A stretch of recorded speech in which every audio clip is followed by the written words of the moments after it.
রাঁধুনি হয়ে উঠেছেননি যে আমি চামচ টামচ দিয়ে করব, কারণ এই রান্নার হাত আমার বেশ কিছুদিন হলো হয়েছে, তার আগে কিছুই করতে পারতাম না।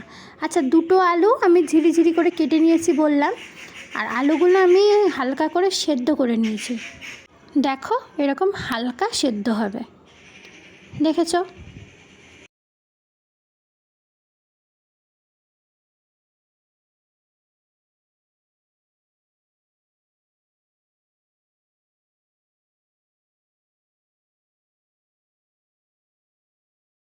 এ মা, আরেকটা সেদ্ধ লঙ্কা ছিল। তারপর দেব একখানা পেঁয়াজকে ঝিরিঝিরি করে কেটে নিয়েছি, সেই পেঁয়াজটা।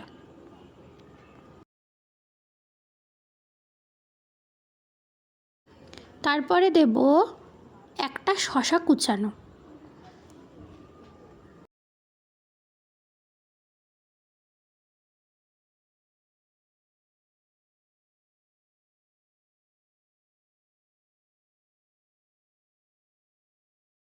তারপরে দেব একটা মাঝারি সাইজের টমেটোকে কুচিয়ে নিয়েছি, সেইটা।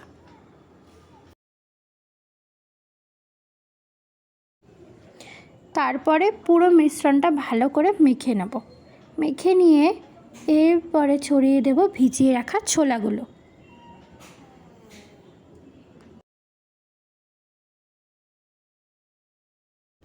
ছোলা দিয়ে মাখার পর এবার যে মশলাটা করেছিলাম সেটা গুঁড়ো করে পুরোটাই এর মধ্যে দিয়ে দেব। তারপরে দেব ফুচকাগুলো ফাটিয়ে ফাটিয়ে, দেখো এইভাবে ফাটিয়ে ফাটিয়ে আমরা দিচ্ছি, খুব গুঁড়ো করবে না যাতে দু একটা মুখে পড়ে।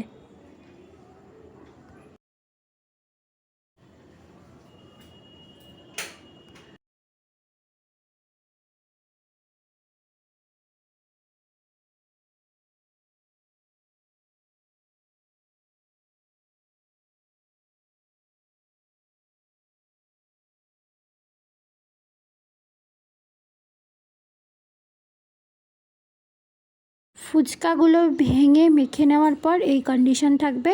তার ওপরে দেব লেবু। আচ্ছা, লেবুর মাপটা আমি প্রথমে বলে নিই। লেবুটা স্বাদ মতো নেবে। আমি গোটা একটা লেবু দিয়েছি, তার ওপর দিয়েছি হচ্ছে, আচ্ছা এরপরে দেব লেবুগুলোর পরিমাণ আমি বলিনি।